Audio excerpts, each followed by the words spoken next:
नमस्कार। सावधान इंडिया में मैं आज आप सबको सुनाऊंगी अपराध से अपने संघर्ष की कहानी। पता नहीं किसी के दिमाग में क्या चल रहा होता है। लोग दुनिया को दिखाते कुछ और है, लेकिन अंदर से सच्चाई कुछ और होती है। और जब हमें सच्चाई का पता चलता है तब तक बहुत देर हो चुकी होती है। सर अंदर क्या चल रहा है सर, आप बता सकते हैं? अरे आप सब लोग चुप रहो प्लीज। चलो पीछे पीछे पीछे पीछे, गाड़ी का रास्ता दो, हटो हटो, आओ आओ, चलिए चलिए, साथ पीछे चलो, चलो चलो पीछे पीछे। अरे sir sir sir, Ruchika Singh प्रसिद्ध गजल सिंगर जो कि अब इस दुनिया में नहीं रही, कुछ ही घंटे पहले पुलिस को यह दुर्घटना की जानकारी मिली है। रुचिका के माता पिता भोपाल से मुंबई के लिए रवाना हो चुके हैं। उनकी बहन मुंबई से ऑलरेडी निकल चुकी है, किसी भी वक्त आती होगी। और अभी उसकी बहन आ गई। मैडम आपको दुर्घटना खबर कहाँ से मिली?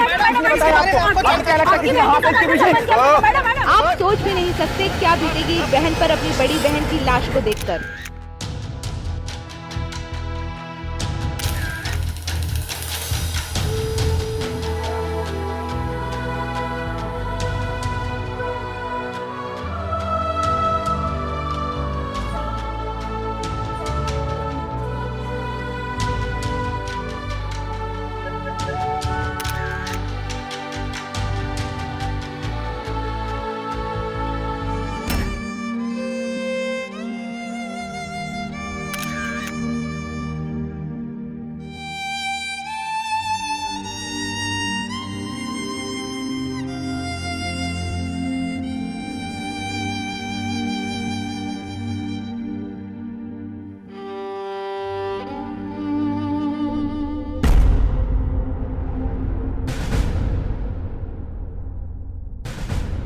यहाँ के पड़ोसी मिस्टर कामत ने हमें फ़ोन करके बताया यहाँ से बदबू आ रही थी। 2 दिन से दूध और न्यूज़पेपर भी बाहर ही पड़ा था। हमें दरवाज़ा बाहर से तोड़ना पड़ा और अंदर आपकी बहन की लाश मिली, पंखे से लटकी हुई। हमारी जांच और छानबीन जारी है, लेकिन इनिशियल इन्वेस्टिगेशन से लगता है कि आपकी बहन ने सुसाइड किया है।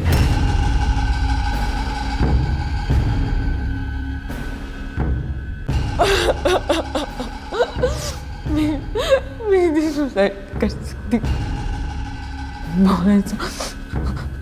ऐसा कर ही नहीं सकती।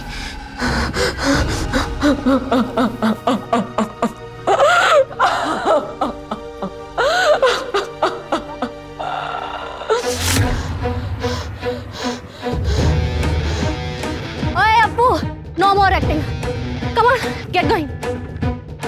नहीं, मुझसे और नहीं होगा, अब जाओ। बस इतनी जल्दी हार मान गई? देखो, जब भी तुम्हें ऐसा लगे कि तुमसे और अब नहीं हो पाएगा, बस 1 से 10 की गिनती गिनो और 10 कदम ऐड कर लो। ओके, चलो 1 2 3 4, come on come on come on.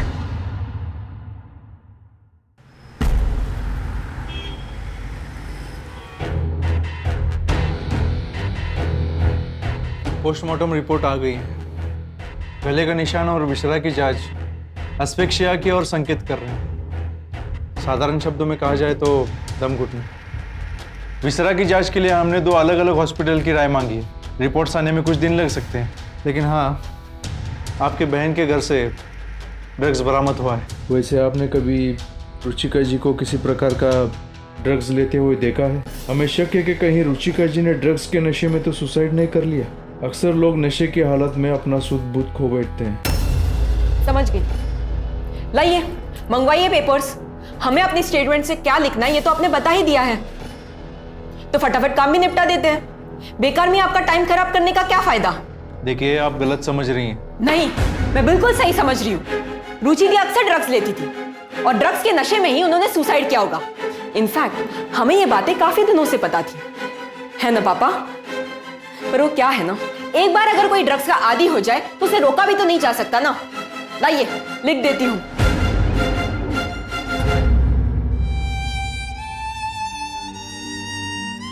मैं आपसे कितनी बार कह चुकी हूँ कि रुचि भी ऐसा कर ही नहीं सकती। She never believed in giving up। और उनकी कोई वजह भी तो नहीं थी ना सुसाइड करने की। 1 महीने पहले जब मैं उनसे मिली थी तब तो वो काफी खुश थी। अगले हफ्ते उनका इंटरनेशनल टूर था, मॉरिशस, और फिर 15 दिनों का बाली का टूर था। इन सबसे वो काफी खुश थी। इनफैक्ट उन्हें मॉरिशस में एक इंटरनेशनल अवार्ड से भी सम्मानित किया जाने वाला था। अपनी कामयाबी और अपनी फ्यूचर को लेकर वो काफी खुश और एक्साइटेड थी। हाँ, अगर कोई खुशी के मारे सुसाइड करता है तो जरूर मेरी दी ने सुसाइड किया होगा। मुझे पूरा यकीन है उनका जरूर मर्डर हुआ है, और जब तक मैं सच का पता नहीं लगाती मैं चुप नहीं बैठूंगी।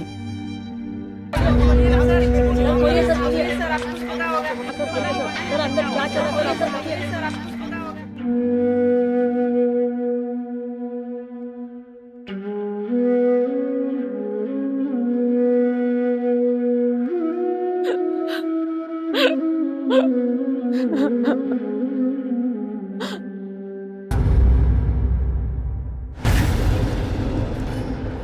ये तो होना ही था। तुम्हें पता है मंजीत की पार्टी में कितनी दारू पी थी? तुमने देखा था क्या? ये कुमार का ड्राइवर है ना, उसने बोला वो भी पार्टी में मौजूद था। यात्रा का समय हो गया है। परिवार के 4 सदस्य अर्थी को कांधा दीजिए।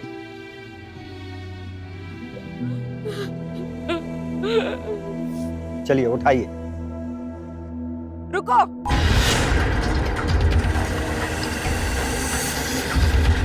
हिम्मत कैसी है तुम्हारी दी को हाथ लगाने की? तुमने मेरी दी की पूरी जिंदगी बर्बाद कर दी। प्रणाम, मेरी बात सुनो। क्या सुनो, बोलो। हाँ, किसने बुलाया तुम्हें यहाँ पे? चलो निकलो यहाँ से। प्रणाम, बात समझने की कोशिश तो करो। बहुत देखे तुम्हारे जैसे, बात बात पर ग्लास तोड़ना, जब देखो तो दी के मुंह पर फोन फेंकना, अगर पैसे ना दिए तो बात बात पर फुल ऑन ड्रामा करना, डिवोर्स से पहले भी और डिवोर्स के बाद भी।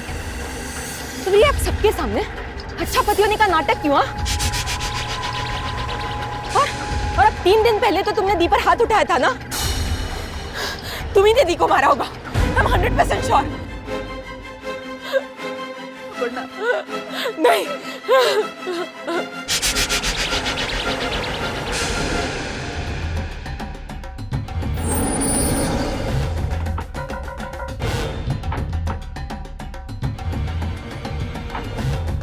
विक्रम सक्सेना। हाँ जी, बोलिए। क्यों? ले चलो। आइए आइए।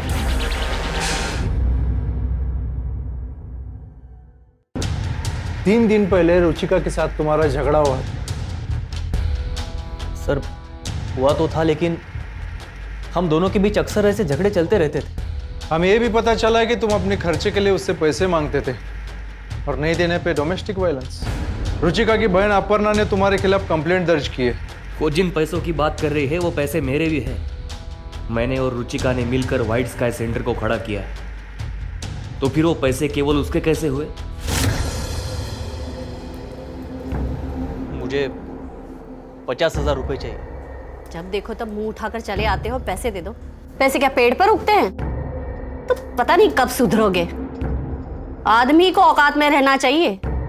जितनी चादर उतने पैर फैलाया करो। रुचिका, तुमने जानबूझकर ऐसे पेपर्स बनवाए ना कि व्हाइट स्काई सेंटर का सारा प्रॉफिट डायरेक्ट तुम्हारे अकाउंट में चला जाए। मैं भी उसका एक पार्टनर हूँ। वो सिर्फ कहने के लिए था। और तुम्हारे पास कौन से पैसे थे? और वैसे भी प्रॉफिट में हिस्सा तो कोई बेवकूफ ही दे सकता है तुम्हें। सही कह रहे। मैं ही बेवकूफ हूँ। जब तुम गाने रिकॉर्ड करने के लिए यहाँ वहाँ घूम रही थी ना, तब तुम्हारे सो कॉल्ड सेंटर को खड़ा करने में मैं लगा था। हाँ, तो कोई एहसान नहीं किया। उस काम के लिए तुम्हें पर मंथ 45,000 भी मिला है, वरना मार्केट में इस काम के लिए 25,000 से ऊपर तुम्हें कोई नहीं देता। और प्लीज अब ये विक्टिम बनने की कोशिश मत करो। नाउ गेट लॉस्ट, मुझे और भी काम है। इस बात पर झगड़ा हुआ था सर। मैं उसे जानता हूँ, मुझे पता है वो कैसी है। हाथी के खाने के दांत अलग है और दिखाने के दांत अलग है। गरीब बच्चों को सेंटर में काम देकर वो मीडिया के सामने और लोगों के सामने महान बनती है। लोगों को अपने फायदे के लिए इस्तेमाल करना उसे अच्छी तरह से आता है। आपने डिवोर्स क्यों लिया? क्यों नहीं लेता सर? आपको कहीं दिखाई दे रहा है हैप्पी मैरिज वाला सीन? ऊपर से मुझे उस पर शक था सर। वो जैसी दिखती थी वैसी नहीं थी। निहायत ही चालू औरत थी और सेल्फ सेंटर। कहाँ से आ रही है गजल सम्राट की सवारी? Stop bothering me. जब भी घर से रिहर्सल करके ना जाओ, स्टूडियो में टाइम लग ही जाता है। सुर ही नहीं पकड़ पा रही थी, इसीलिए रिहर्सल भी तो एक्सटेंड करनी पड़ी। 11:30 तो मुझे स्टूडियो में ही हो गए थे। अच्छा, तो फिर 9 बजे रेस्टोरेंट में किसके साथ थे? Young and dashing upcoming music director Suraj के साथ तो नहीं? ओ हाँ, वो तो मैं तुम्हें बताना ही भूल गई थी। वो नेक्स्ट रिकॉर्डिंग सूरज की थी और मशीन में भी कुछ प्रॉब्लम आ रही थी और फिर हमें ज्यादा भूख भी लग रही थी, तो हमने सोचा जब तक मशीन रिपेयर हो रही है तब तक हम खाना खा लेते हैं। और सूरज ना बहुत टैलेंटेड है। तो आगे फ्यूचर में कितने ऐसे गुड टाइम्स उसे देने का इरादा है? तुम होते कौन हो मुझ पे जजमेंट पास करने वाले? अगर तुम्हें मुझ पे विश्वास नहीं है तो मुझे डिवोर्स क्यों नहीं दे देते? तुम जैसे घटिया इंसान और गंदी सोच के साथ I am done with you. अगले दिन उसने अपने लॉयर के हाथों डिवोर्स नोटिस भेजी और हम हो गए एक्स।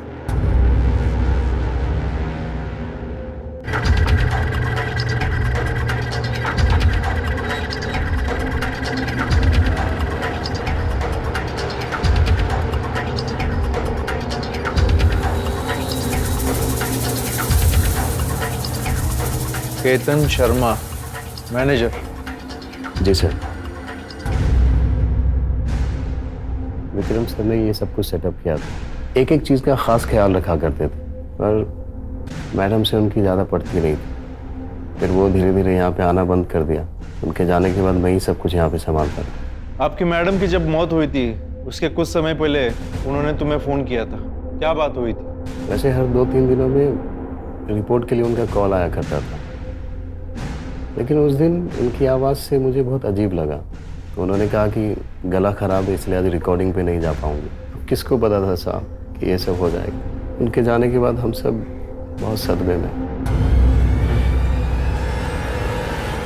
स्वाति, जी सर। अपर्णा जी को ये अपडेट कर देना। ठीक है सर।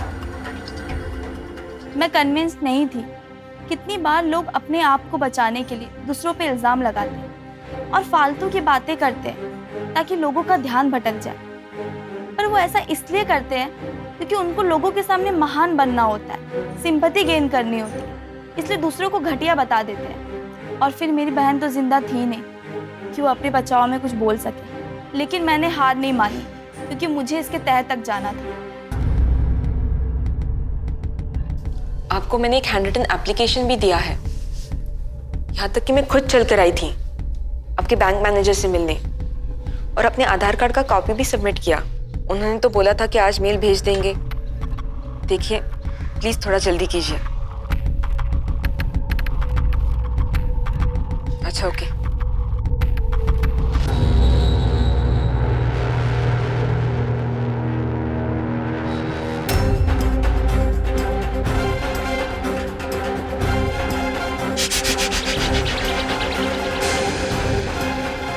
इतना बड़ा ट्रांजैक्शन?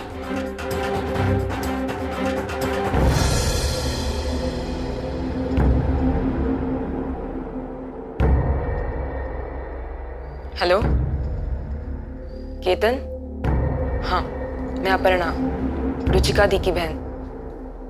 मैंने तुम्हें अभी एक मेल भेजा है, मुझे देखकर बताना ये ट्रांजैक्शन किस लिए है। ओके। आज की ताज़ा खबर, मशहूर गजल गायिका रुचिका सिंह की हेयर ड्रेसर ने स्टिंग ऑपरेशन में कबूला है कि रुचिका सिंह ड्रग्स लेती थी। हाँ, रुचिका मैडम की दवाइयाँ तो मैं लाती थी। कौन सी दवाई थी? वो मुझे नहीं पता। तो ये थी फेमस गजल गायिका रुचिका सिंह की हेयर ड्रेसर शबनम खान। आपने देखा जिस मेडिसिन की बात वो कर रही थी वो मेडिसिन नहीं बल्कि ड्रग्स है जो पुलिस को उनके कमरे से मिली थी। आज हम स्टूडियो में सच का पर्दा फाश करेंगे।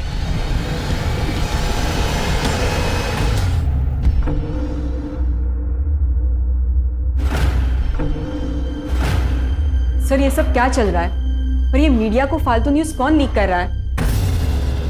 तुम्हारी दीदी के कमरे से जो ड्रग्स मिला है वो सिर्फ महाराष्ट्र में नहीं पूरे देश में बैन। देखिए सर, मैं आपसे पहले भी कह चुकी हूँ कि मेरी दी का ड्रग्स से कोई लेना देना नहीं है। हम रेगुलरली टच में थे और दी ने आज तक मुझसे कोई बात नहीं छुपाई है। वो तुम्हारी बड़ी बहन थी, कभी पार्टी में लिया भी होगा तो तुम्हें क्या लगता है वो तुम्हें फोन करके बोलेगी? सर ये देखिए, मेरी दीदी के अकाउंट से कोई हेवी ट्रांजैक्शन हुआ है। आई एम श्योर विक्रम का इन सबसे जरूर कोई लेना देना है। आजकल सारे ट्रांजैक्शन डिजिटल हो गए हैं। ऐसा कुछ हुआ होगा तो हमें हमारे इन्वेस्टिगेशन में पता चल जाएगा। आपके पास कोई ठोस सबूत होगा तो बोलिएगा। और वैसे कांस्टेबल शिंदे ने आपको बोला ही होगा कि विक्रम उस रात घर से निकला ही नहीं था। बाकी हमें हमारा काम करने दीजिए, हम जल्दी इस केस के नतीजे तक पहुंचेंगे। आप जा सकती हैं।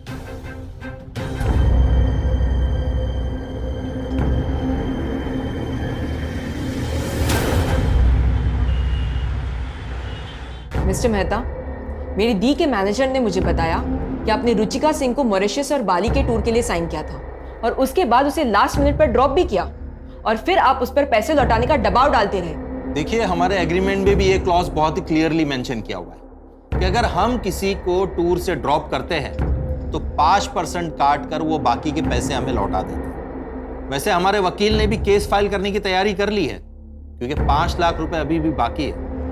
एक तो आपने दी का पूरा करियर साबोटाज कर दिया और अब केस फाइल करने की धमकी दे रहे हैं। आपकी बड़ी बहन ने अपना करियर का बंटादार खुद ही किया है। वो रिकॉर्डिंग पर नहीं आती थी और कभी कभार तो सुबह की शिफ्ट में आती ही नहीं थी। इंडस्ट्री में अगर कोई उसे काम नहीं देना चाहता, उसके साथ में काम करना नहीं चाहता, तो मैं क्यों काम दूं? वैसे आप कहानियां बहुत अच्छी बना लेते हैं। एक बहाना उस वक्त के लिए भी ढूंढ लीजिएगा जब आपको अपनी वाइफ को ये सारी चीजें एक्सप्लेन करनी पड़ी कि आपने दी को रिप्लेस करके नई सिंगर को क्यों लिया। क्योंकि जिस किसी ने भी दी के साथ गलत किया है ना, मैं किसी को भी नहीं छोड़ने वाली। I will expose all of you.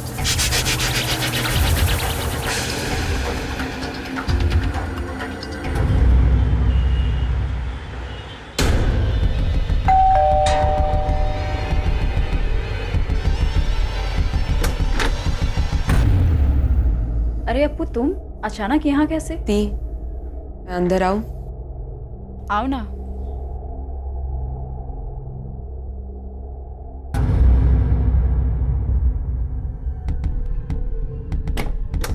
अच्छा, तुम क्या लोगी? चाय बनाओ या कॉफी? दी, मुझे लगता है कि रुचिका दी का मर्डर हुआ है। दी, क्या आपको किसी पर शक है? कोई उनको प्रोफेशनली हार्म करना चाह रहा हो या फिर कोई उनका नाम खराब करना चाह रहा हो? मुझे तो जरूर कुछ गड़बड़ लग रहा है, उसमें पिन पॉइंट नहीं कर पा रही हूँ। क्या दी, आप तो रुचिका दी की सबसे करीब थी ना, रेगुलरली उनके टच में थी। क्या उन्होंने आपसे कोई बात शेयर की? चाय में तुलसी पत्ता चलेगा, सेहत के लिए अच्छा रहता है।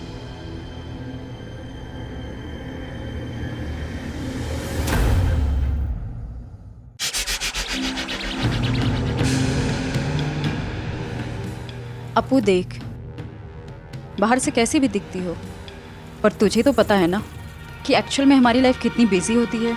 कुछ ना कुछ चलता ही रहता है, लाइक आए दिन recordings and then musical shows. कहने के लिए तो हम बहुत अच्छे फ्रेंड्स थे, पर पिछले 1 साल से हम प्लान ही बना रहे थे कि किसी दिन मिलते हैं। वैसे रिकॉर्डिंग स्टूडियो में कभी कभार टकरा जाते थे, पर इत्मीनान से बैठकर हमने कभी बात नहीं की और मुझे कभी पता ही नहीं चला कि उसके माइंड में चल क्या रहा है। सच कहूँ तो ये शहर ही कुछ ऐसा है, सब कुछ को इतना फंक्शनल बना देता है, यहाँ तक कि करीबी रिश्तों को भी। दी, ये क्या है? नथिंग। पुलिस को रुचिका दी के कमरे से भी कुछ ऐसा ही पाउच मिला था। लोग कह रहे थे कि रुचिका दी ड्रग्स लेती थी। ये ड्रग्स है क्या दी? हाँ, ये ड्रग्स है।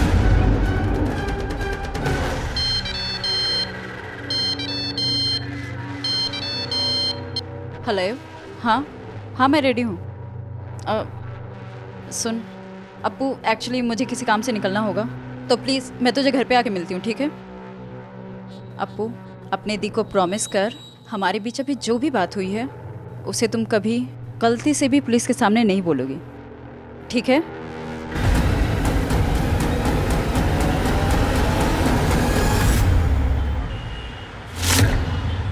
आपकी बड़ी बहन ने अपना करियर का बंटादार खुद ही किया है। वो रिकॉर्डिंग पर नहीं आती थी और कभी कभार तो सुबह की शिफ्ट में आती ही नहीं थी। हाँ, ये ड्रग्स है। वो तुम्हारी बड़ी बहन थी, कभी पार्टी में लिया भी होगा तो तुम्हें क्या लगता है? तो तुम्हें फोन करके बोली? रुचिका मैडम की दवाइयाँ तो मैं लाती थी। कौन सी दवाई थी? वो मुझे नहीं पता। क्या था दी का असली चेहरा? कौन बताएगा ये सच?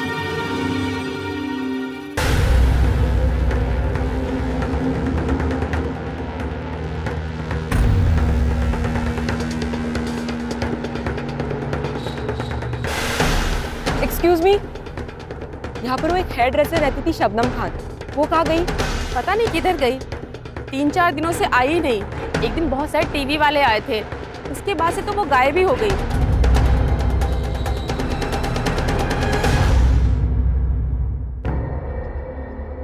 सर वो हेयर ड्रेसर जरूर कुछ जानती है।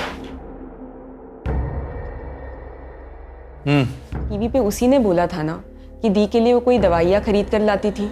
देखिए मैडम, टीवी पर आने के लिए लोग कुछ भी कहते हैं, और वैसे भी आपकी दीदी ड्रग्स नहीं लेती थी ना।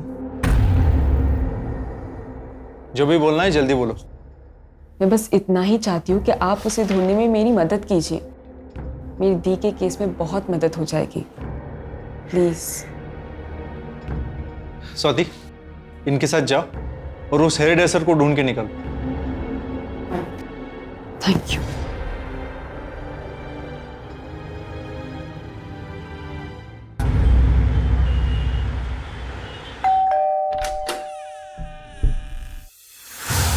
तुम्हें हमारे साथ थाने चलना होगा, बयान देना। दीदी, मैं इन सब लफड़ों में कहाँ फंस गई, और मुझे नहीं पता वो रिपोर्टर को मेरे घर का एड्रेस कैसे पता चल गया। वो अचानक से आया, मुझसे बात करने लगा। बातों बातों में मैंने उसे बता दिया कि हाँ वो दवाइयाँ कभी कभी मुझसे मंगाती थी। अब वो ड्रग्स था ये भी मुझे नहीं पता दीदी, लेकिन मैंने उन्हें वो दवा लेती हुए कभी नहीं देखा। हाँ, 1-2 बार उन्होंने किरण मैडम के यहाँ वो दवाई ज़रूर पहुँचाई थी और मैं देकर भी आई थी, और यही चीज़ मैंने उस रिपोर्टर को भी बताई थी, लेकिन पता नहीं न्यूज़ में उन्होंने क्यों नहीं छापी।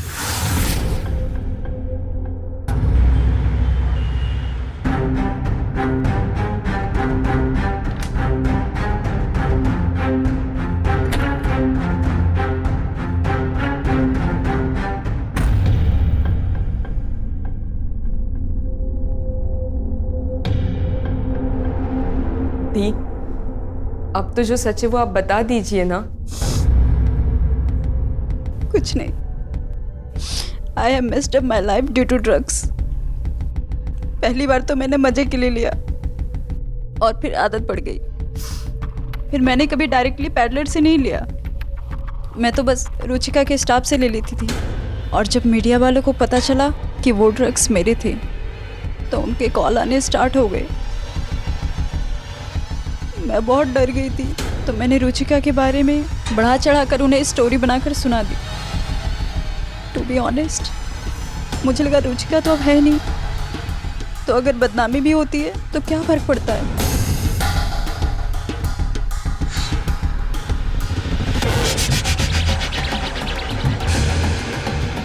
चलो, अब ये सारी कहानी पुलिस स्टेशन में सुनाना। मैंने सोच लिया था कि अब मैं चुप नहीं बैठूंगी। हर कोई मेरी बहन के बारे में बात कर रहा था, सिर्फ अपने फ़ायदे के लिए, और ये बड़ी खबर बनती जा रही थी। मैं अपनी बहन का साइड सबके सामने रखना चाहती थी। मेरी बहन के गुजरने के बाद उनकी बदनामी में बर्दाश्त नहीं कर पा रही थी, इसलिए जो भी उनके मौत का जिम्मेदार था मैं उनका पर्दाफाश करना चाहती थी। तो आपको बता दें कि पहली बार मशहूर गजल गायिका रुचिका सिंह की बहन अपर्णा सिंह हमसे बात करेगी। वो खुलकर अपनी बहन पर लगे आरोपों का जवाब देंगी और उनकी मौत से जुड़े कुछ पहलुओं का खुलासा भी करेंगी। ये उन लोगों के खिलाफ हल्ला बोल होगा जो कहीं ना कहीं रुचिका सिंह की मौत के जिम्मेदार हैं। तो हमसे जुड़ना ना भूलें, ठीक शाम 7 बजे। रुचिका सिंह, हाय हाय। रुचिका सिंह, हाय हाय। ये गायिका नहीं, ये गायिका नहीं। हम लोग भी इंडस्ट्री के लोग हैं। यहाँ तक पहुँचने के लिए हमें लगन मेहनत करनी पड़ती है, और रुचिका सिंह के साथ जो हुआ है उसके लिए वो खुद जिम्मेदार है। इंडस्ट्री का उससे कोई लेना देना नहीं है, और उसकी बहन इंटरव्यू देने जा रही है, ये हम कदापि नहीं होने देंगे। रुचिका सिंह की बहन जब तक इंटरव्यू के लिए मना नहीं करती तब तक हम विरोध करते रहेंगे। रुचिका सिंह, रुचिका सिंह, ये गायिका नहीं, ये गायिका नहीं, ये गायिका नहीं। शांत रहो, नारेबाजी करने से कुछ फायदा नहीं होगा।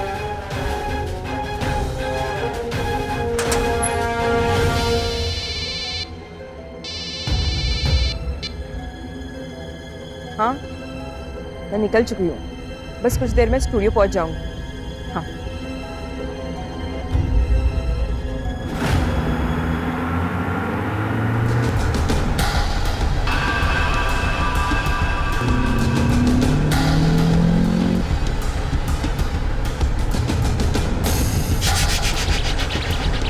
अरे ये कौन सा रास्ता ले लिया आपने? मैडम शॉर्टकट है, 10 मिनट में पहुंच जाओगे आपको जहाँ पहुंचना है। ये कैसा अजीब सा रास्ता है।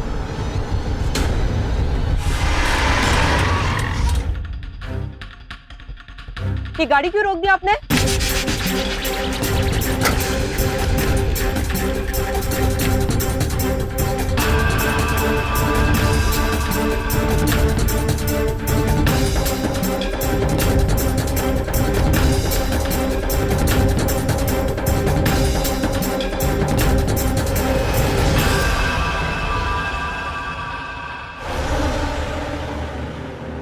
अरे क्या हुआ इसे?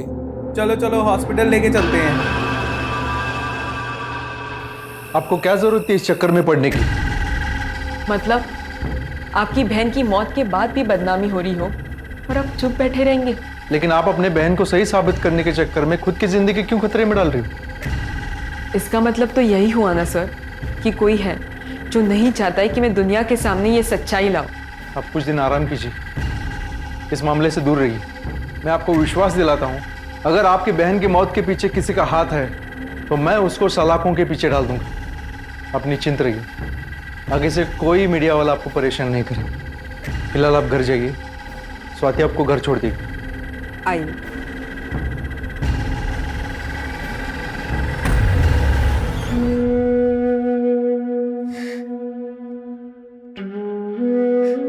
दी, जैसे आप कहती थी ना, डू नॉट गिव अप।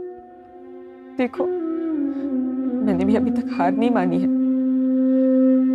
दी, आप मेरे लिए एक काम करेंगी? मेरे लिए बस इतना ही प्रे करना कि मैं जल्द से जल्द ठीक हो जाऊं। फिर देखना, ऐसे ऐसे रेस लगाऊंगी ना। दी, पीठ पीछे सब आपको विलन बोल रहे हैं, लेकिन मैं जानती हूँ विलन नहीं, अब हीरो है, हीरो। दी, ये फालतू में इतने सारे लोगों को इंटरव्यू पर क्यों बुला रही हो आप? Just get in touch with the head hunter and get your job done. Apu, हर कोई अपनी जॉब के बारे में सोचेगा तो समाज के ढेर सारे लोग पीछे रह जाएंगे। अमीर अमीर होता जा रहा है और गरीब आज भी रोटी और कपड़े की लड़ाई लड़ रहा है ना? जो आगे बढ़ चुका है वो तो आगे है ही, लेकिन जो पीछे रह गए हमें उसके बारे में भी तो सोचना है ना। इसीलिए मैंने हेड हंटर को ना देकर लोकल न्यूज़पेपर को ऐड दिया है, ताकि मैं समझ सकूं कि इस जॉब की जरूरत सबसे ज्यादा किसको है। अब समझी? नहीं दी, I mean, ऐसा कोई सोचता भी है क्या? मुझे लगता था कि ये सारी बातें ना सिर्फ कहानियों में ही होती है, जिसका रियलिटी से कोई वास्ता नहीं होता। But mom swear, I am so proud of you. I am super impressed. You're such an inspiration, दी। पागल। I miss you, दीदी। मैं आपके सपनों को कभी अधूरा नहीं छोड़ूंगी, उन्हें साकार करके रहूंगी।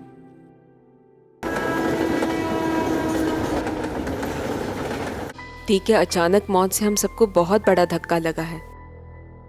मैं जानती हूँ आप लोगों को यही लग रहा होगा ना कि कहीं ये व्हाइट स्काई सेंटर बंद ना हो जाए, लेकिन मैं आप सब लोगों को विश्वास दिलाना चाहती हूँ कि ये व्हाइट स्काई सेंटर कभी बंद नहीं होगा, क्योंकि ये मेरी दी का सपना था। वैसे आज से मैं आप लोगों के साथ यहीं पर काम करूंगी। और हाँ, आज हम सब साथ में ही लंच करेंगे।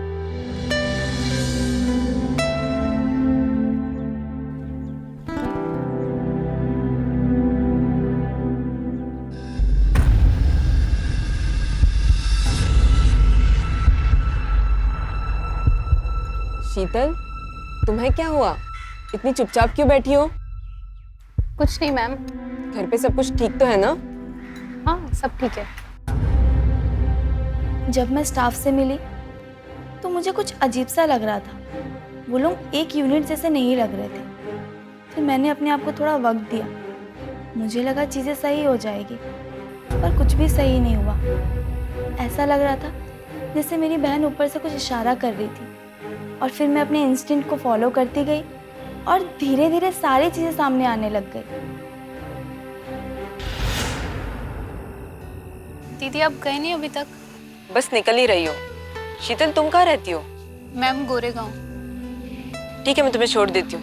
मैम मैं ऑटो ले लूंगी। अरे मेरी कैब आ गई है, कम आई ड्रॉप यू। वैसे तुम्हारी भाइयों की पढ़ाई कैसी चल रही है?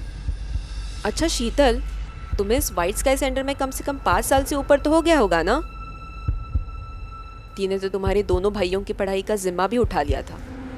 तुम चिंता मत करना, तुम्हें आगे भी ये पैसे मिलते रहेंगे।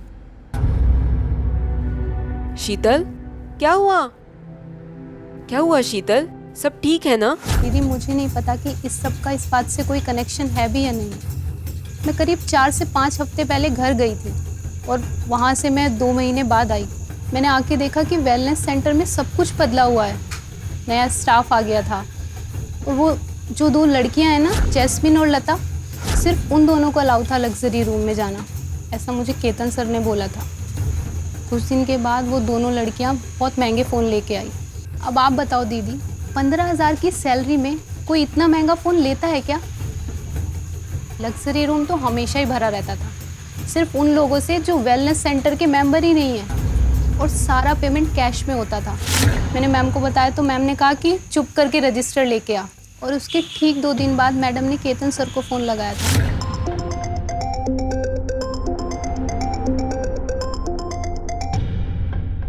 हाँ मैडम जी। मैडम आप मेरी बात सुनिए, आप मुझे 1 घंटे का समय दीजिए मैडम जी। मैं आपके घर आके आपको सब कुछ समझाता हूँ मैडम। राजेश 2 घंटे के लिए काउंटर संभाल लो, मैं एक फ्रेंड से मिल के आता हूँ, ठीक है? और हाँ वो लग्जरी रूम है ना अपने दोनों, एसी का प्रॉब्लम है वहाँ पे, तो उसको लॉक करवा देना, ठीक है? दीदी मुझे कुछ समझ नहीं आ रहा था कि केतन सर ने झूठ क्यों बोला, और उसके करीब 2 घंटे बाद केतन सर वही रजिस्टर लेकर ऑफिस में आए। मुझे लगा कि सब कुछ ठीक हो गया होगा, और फिर 2 दिन बाद मैडम की न्यूज़ आई। मुझे तो कुछ भी समझ में नहीं आ रहा था दीदी कि क्या हो रहा है ये सब। आपको तो पता है ना दीदी कि मैडम ने हमारे घर के लिए कितना कुछ किया है, और मैंने उनके लिए क्या किया?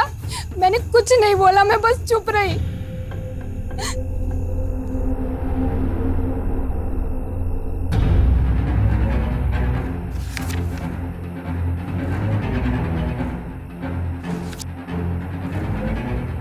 ये इतने सारे पेजेस कहाँ गायब है?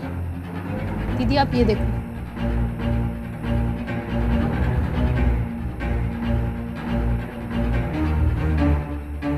जो एंट्री सिक्योरिटी रजिस्टर में है वो सिस्टम में है ही नहीं।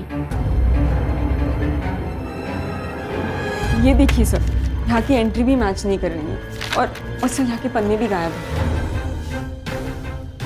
सर आप लोगों के मुताबिक दी ने आखिरी बार कॉल स्पा में लगाया था। वहाँ का जो मैनेजर है केतन, उसने आप लोगों को बोला था कि उसने दी को सेल्स रिपोर्ट दिया है, लेकिन सर उसने जानबूझकर आपसे ये बात छुपाई कि उस दिन वो दी से मिला था। सर सिक्योरिटी के पास भी जो एंट्री रजिस्टर है वहाँ के कुछ पन्ने गायब हैं, और जो रजिस्टर शीतल ने दी को दिया वो वापस स्पा में कैसे पहुँच गया? सर इन बात का ज़रूर कोई कनेक्शन है।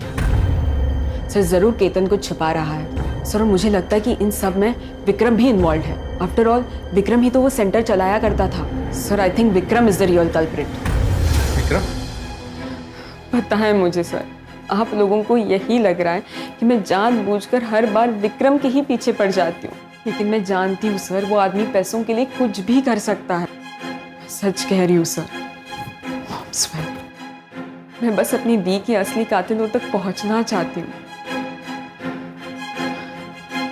प्लीज सर मेरी मदद कीजिए।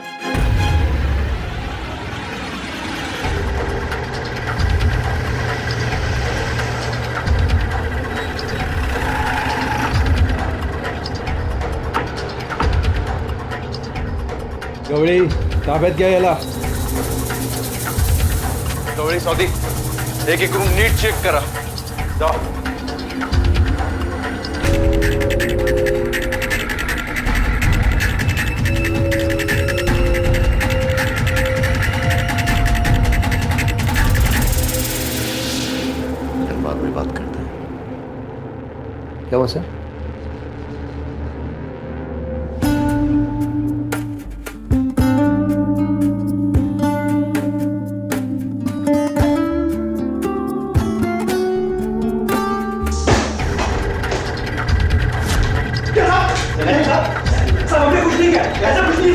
क्या चल रहा है ये सब? मरवा दिया ना। बड़ा कहता था बहुत सेफ है। अब क्या हुआ? पिछले 3 महीने में तो ऐसा हुआ नहीं है। हाँ?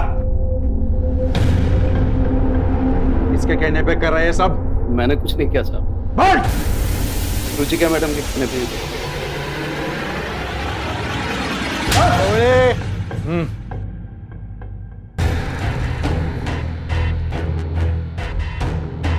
तो तुम ये सब अपने मैडम के कहने पर कर रहे थे? जी सर।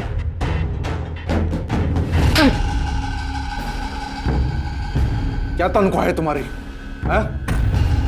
बोलो और ना आवे दूंगा। 35,000 से। 35,000। पिछले 2-3 महीने में तुम्हारे अकाउंट में 2 लाख के ऊपर अमाउंट आ रही। इतने पैसे कहां से है? अगर तुम ये सब तुम्हारे मैडम के कहने पर कर रहे थे तो ये पैसे तुम्हारे मैडम के अकाउंट में जाने चाहिए, बाकी तुम्हारे। सीधी तरह से मुंह खोल, वरना मुझे बुलवाना आता है। बता तो। बोल। बता तो। एक्स्ट्रा इनकम के चक्कर में साहब, विक्रम सर के जाने के बाद सारा काम मैं ही देखता था साहब। मैडम को मेरे ऊपर आंख बंद करके भरोसा था।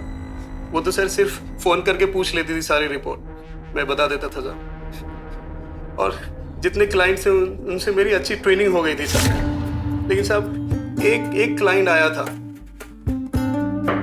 हेलो, कहा क्या?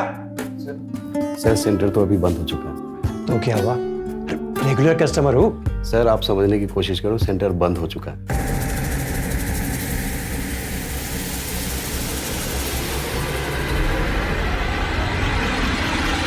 सब रख ले।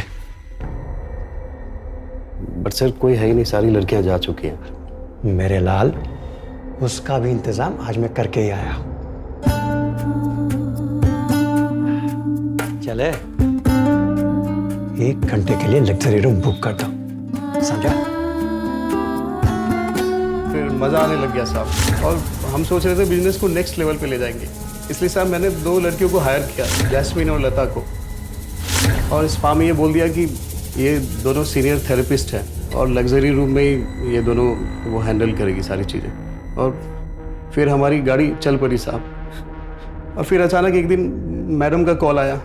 वो काफ़ी गुस्से में थी साहब। क्या है ये? हाँ, क्या है ये? इतने महीनों से तुम सेक्स रैकेट चला रहे हो और मुझे भनक तक नहीं। इतना नीच काम करती हुए तुम्हें शर्म नहीं है? हाँ, क्या कहा था तुमने मुझसे? क्या कहा था कि मैडम अगर मुझे ये जॉब नहीं मिलेगी तो मैं सड़क पर आ जाऊंगा, मैं बर्बाद हो जाऊंगा। मेरे 2 बच्चे हैं। मैंने भी ये सोच के तुम्हें रख लिया कि तुम 12वीं पास हो, यहाँ काम करोगे तो कुछ अच्छा सीखोगे, बच्चों को अच्छी परवरिश मिलेगी। और तुमने बदले में क्या दिया मुझे? तुम्हें शर्म आनी चाहिए इतना नीच काम करते हुए। अभी पुलिस को फोन करती हूँ। नहीं मैडम, पुलिस को कॉल मत कीजिए मैडम, प्लीज। तुम्हारी गलती माफी लायक नहीं है। मैडम, मैं मैडम को मारना नहीं चाहता था साहब, लेकिन मैडम बहुत गुस्से में थी। फिर साहब उसकी बॉडी को पंखे से लटका दिया और एक रस्सी लेकर कोने में टांग दिया और उनके जिस्म के सारे निशान मिटा दिए कि लोगों को लगे ये सुसाइड है। लकीली सारे वॉचमैन एक साथ खाना खा रहे थे। फिर मैं वहाँ से निकल गया और ड्यूटी को ज्वाइन कर लिया। लेकिन मुझे मालूम नहीं था कि शीतल ने मेरे बारे में पहले से ही मैडम को सब कुछ बता दिया था। अब सड़ते रहो पूरी जिंदगी जेल में। मैडम,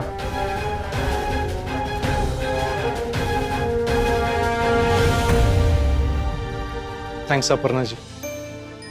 ये हमारी गलती थी कि इस केस को सुसाइड समझकर हम उसी दिशा में इन्वेस्टिगेशन कर रहे थे, लेकिन आपके समझदारी ने हमें शर्मिंदा होने से बचा लिया। और हाँ, आपकी दीदी ने ड्रग्स नहीं लिए थे, ऐसा मैं नहीं, मेडिकल रिपोर्ट कह रहे हैं। हमारी मदद करने के लिए आपका धन्यवाद। मैं तो बस अपनी दी के लिए जस्टिस मांग रही थी। अब दी के बिना जिंदगी तो अधूरी रहेगी, लेकिन उनके रास्ते कभी ना हार मानो पर चलकर मैं उनकी इस इंसाफ की लड़ाई लड़ सकी। वो जरूर हमारी जीत पर मुस्कुरा रही होगी।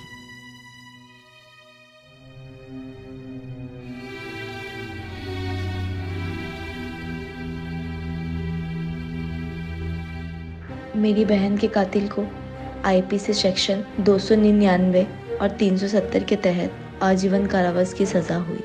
आखिर में मेरी बहन और मेरे परिवार को इंसाफ मिला। लेकिन इन सब ने मुझे एक चीज़ सिखा दिया कि इंसान लालच और स्वार्थ में कुछ भी कर सकता है। जब ज़रूरत पड़ी तो सर पे बैठाया, इज्जत दी, और जब मतलब पूरा हो गया तो कीचड़ उछालने लग गए। इज्जत कमाने में तो सालों साल लग जाते हैं, लेकिन उसे खोने में 1 सेकंड नहीं लगता है। आज मैं आप सबके सामने अपनी कहानी लेकर आ रही हूँ, ताकि आप भी किसी के बारे में राय बनाने से पहले सोच परख कर लें और अफवाहों से सतर्क रहें।